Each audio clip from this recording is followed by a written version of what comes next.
Beberapa saat berdiam diri di kamar membuatku merasa bosan.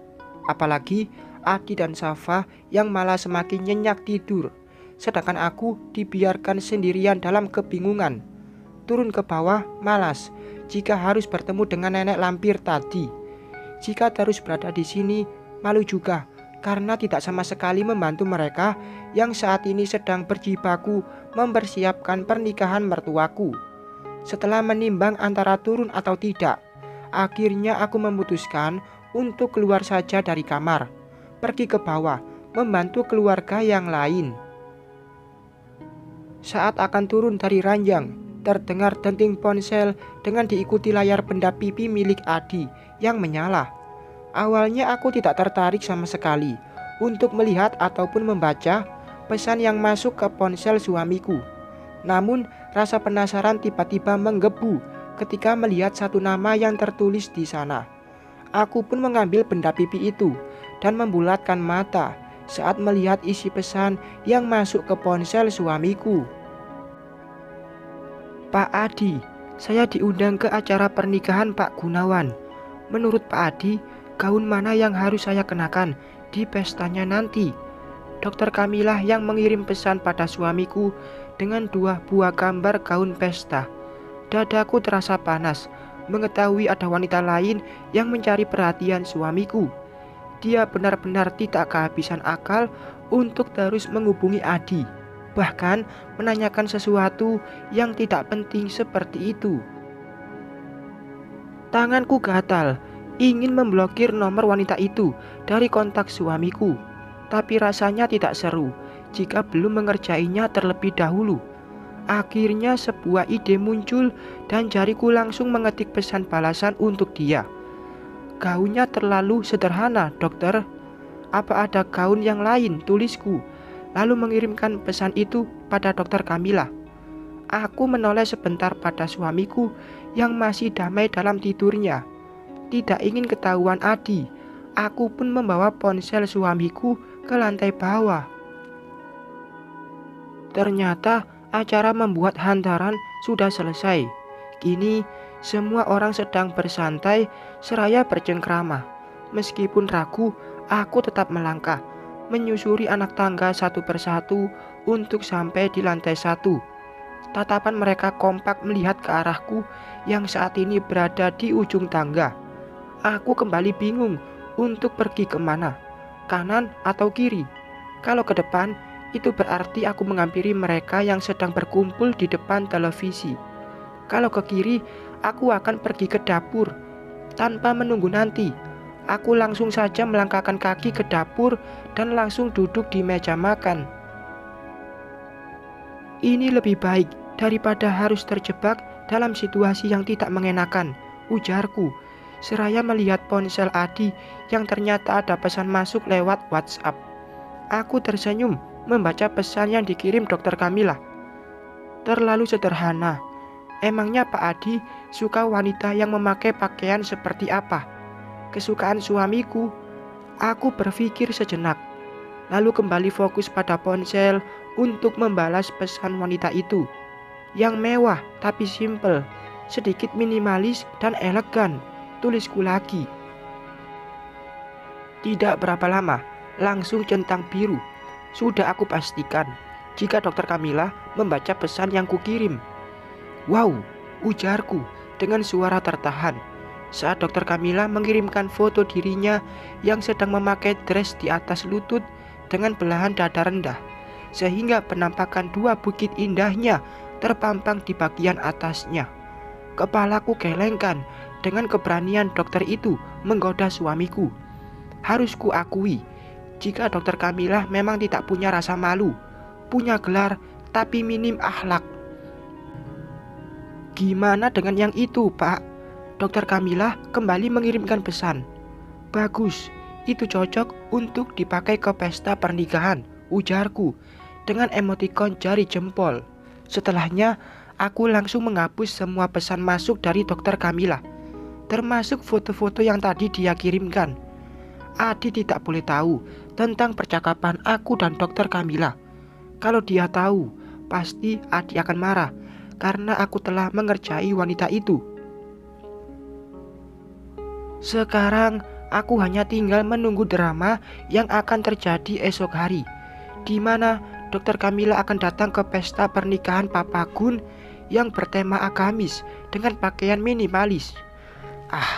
Pasti akan sangat menyenangkan untuk diabadikan. Apa aku tega? Iya, ada kalanya aku harus tega pada orang-orang yang tidak memiliki perasaan mendekati seorang pria beristri, termasuk tindakan yang tidak punya perasaan. Menurutku, tega menyakiti wanita lain hanya untuk meraih kebahagiaan dirinya sendiri. Egois. Papa, kataku saat Papa Gun datang menghampiri. Sedang apa? Papa kira kamu makan siang, tapi ternyata cuma duduk doang. Kenapa di sini sendirian? Papa Gun memberondongku dengan berbagai pertanyaan. Aku menggaruk tengkuk leher yang tidak gatal. Sedangkan mertuaku itu memilih duduk di kursi yang ada di sampingku. Kenapa? Masih memikirkan yang tadi? Tanya Papa Gun lagi. Sedikit, Pak. Alina merasa bersalah saja karena sudah mengucapkan kata yang mungkin telah menyakiti hati Tante Ayu. Alina jahat, iya, Pak? Tidak, jangan berpikiran seperti itu. Apa yang kamu katakan semata-mata hanya untuk mempertahankan harga dirimu sebagai seorang wanita dan istri.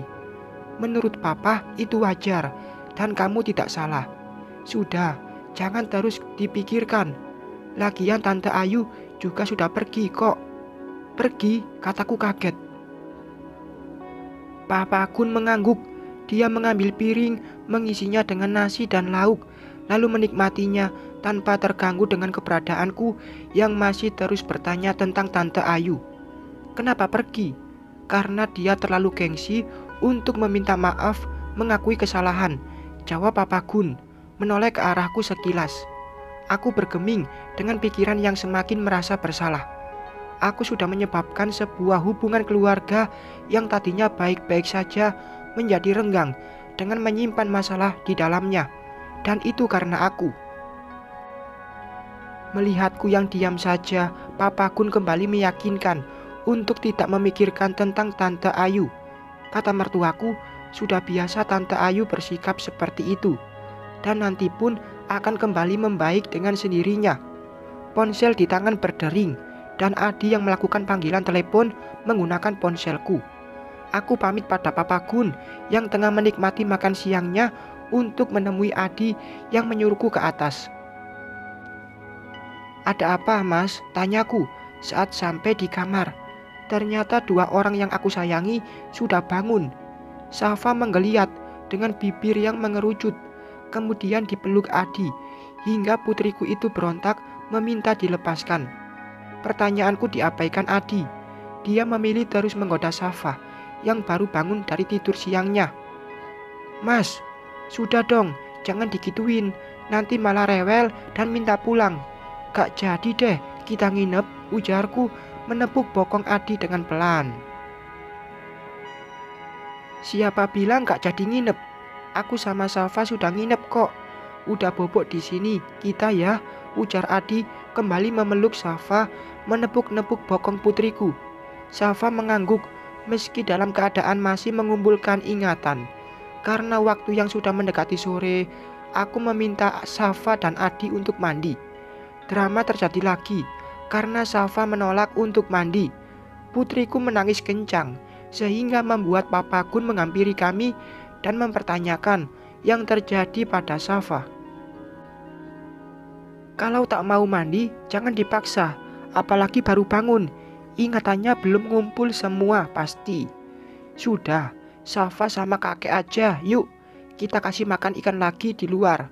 Biar mama sama papa aja yang mandi duluan. Safa mandinya nanti, setelah kasih makan ikan ya, ujar Papa Gun membujuk putriku. Perlahan tangis Safa mereda, kemudian menghilang saat papa membawanya keluar dari kamar.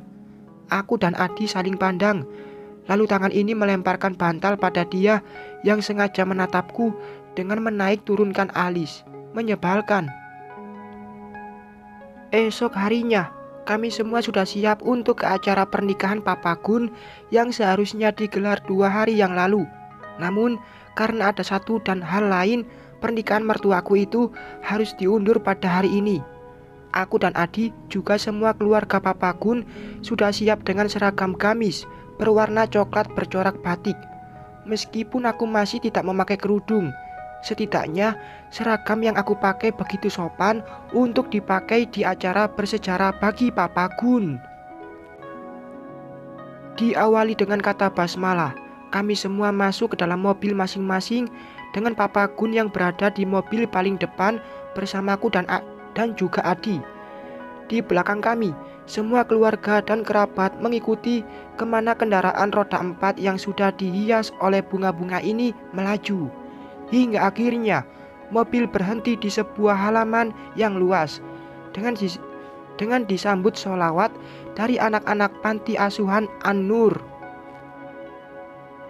Di tangan papa dingin ya, ujar Papa Gun memegang tangan suamiku. Wah, Pak, ini bukan dingin lagi, beku nih tangan, ujar Adi membuat papa mencepikan bibir.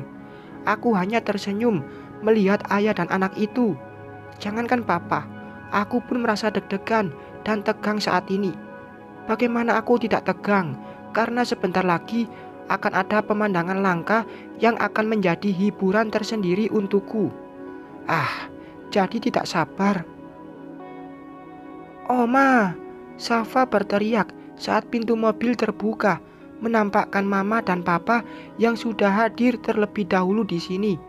Putriku langsung diambil Bang Aldi, sedangkan aku membantu Adi untuk turun dari mobil. Suara rebana dan sholawat masih menggema mengiringi langkah kaki yang akan memasuki bangunan panti. Aku dan Adi mengapit kedua tangan papa yang berjalan dengan wajah yang tegang. Santai, Pak, ujar Adi. Kaki santai, Di. Tapi rasanya jantung papa loncat-loncat. Aku menahan senyum mendengar ucapan mertuaku itu. Ya sudah, pulang lagi aja, Pak.